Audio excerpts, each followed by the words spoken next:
ಯಾವುದು ಒಳ್ಳೆ ರೀತಿ ನಮ್ಗೆ ಸಿಗ್ತಾ ಇಲ್ಲ. ಕೊನೆಯಿಂದ ಅದು ಸ್ವಲ್ಪ ಹುಷಾರಿರೋದು ಒಳ್ಳೆ, ಪ್ರಿಕಾಷನ್ಸ್ ಇರೋದು ಒಳ್ಳೆ. ಈ ಸಲ ಬರುವಂತ ಕಾಯಿಲೆ ಘೋರವಾಗಿದೆ. ವಾಯು ರೂಪದಲ್ಲಿ ಅದು ಒಂದು ಕಫಾಯ ತರ ಬಂದು ಉಸಿರಾಟಕ್ಕೆ ತೊಂದರೆಯಾಗಿ ಸಿರುತನಕ ಹೋಗಿ ಮನುಷ್ಯರಿಗೆ ಸಾವು ಬರೋ ಲಕ್ಷಣ ಬಹಳ ಇದೆ. ದೊಡ್ಡ ಗಂಡಾಂತರ ಇದೆ ಅಂತ.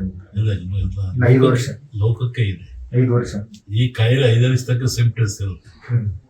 ಅಂದ್ರೆ ಕಮ್ಮಿ ಆಗುತ್ತೆ, ಹೋಗುತ್ತೆ, ಬರುತ್ತೆ. ಇದ್ರ ಆಯುಷ್ 5 ವರ್ಷ ಇದೆ.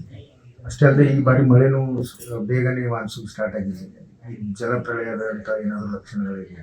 ಈ 4 ಮೊನ್ನೆ ಹೇಳಿದ್ದಲ್ಲ, ವಾಯು ಜಾಸ್ತಿ ಇದೆ, ಜಲದ್ದು ಜಾಸ್ತಿ ಇದೆ, ಮೇಘಸ್ಫೋಟ ಆಗೋ ಲಕ್ಷಣ ಬಹಳ ಇದೆ, ಹಿಮಾಲಯದಿಂದ ಅಪಾಯ ಇದೆ, ಅದು ಡೆಲ್ಲಿವರೆಗೆ ಆವರಿಸ್ತದೆ, ಭೂಕಂಪಗಳು ಬಹಳ, ಜನಗಳ ಸಾವು, ಮತೀಯ ಗಲಭೆ ಹೆಚ್ಚು, ಅರಸ ನರಮನೆಗೆ ಕಾರ್ಬೋಡ ಕವಿದಿತ್ತು.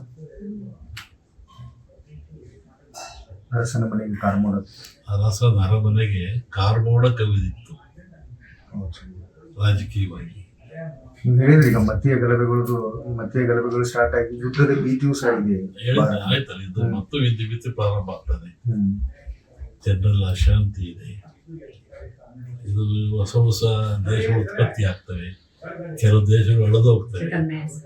ಅನೇಕ ರಾಜಕೀಯ ಮುಖಂಡರಿಗೆ ಸಾವಿದೆ, ನೋವಿದೆ, ಥ್ರೆಟ್ ಇದೆ.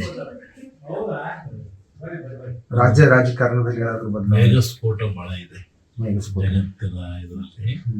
ರಾಜಕಾರಣದಲ್ಲಿ ನಮ್ಮಲ್ಲಿ ಈ ಸಾಮಾನ್ಯವಾಗಿ ಭವಿಷ್ಯದಲ್ಲಿ ಯುಗಾದಿ ಒಂದು ಭವಿಷ್ಯ ಬರುತ್ತೆ, ಆಮೇಲೆ ಸಂಕ್ರಾಂತಿ ಭವಿಷ್ಯ ಅಂತ ಬರುತ್ತೆ. ಯುಗಾದಿ ಭವಿಷ್ಯ ಮಳೆ ಬೆಳೆ ಜನ ಇವೆಲ್ಲ ಹೇಳ್ಬೋದು. ಸಂಕ್ರಾಂತಿ ಭವಿಷ್ಯದಲ್ಲಿ ರಾಜರ ಬಗ್ಗೆ, ದೊಡ್ಡ ದೊಡ್ಡ ವ್ಯಾಪಾರಸ್ಥರ ಬಗ್ಗೆ, ಶ್ರೀಮಂತರ ಬಗ್ಗೆ ಅದು ಬರುತ್ತದ್ರಲ್ಲಿ. ಸಂಕ್ರಾಂತಿಯವರಿಗೇನು ಸರ್ಕಾರಕ್ಕೆ ಅಪಾಯ ಇಲ್ಲ, ಸಂಕ್ರಾಂತಿ ಭವಿಷ್ಯ ನೋಡಿ ಹೇಳ್ಬೋದು ಏನಾಗುತ್ತೆ. ಆ ಮಧ್ಯೆ ಹೇಳಿದ ಕಾರ್ಮೋಡ ಕವಿದೀತು.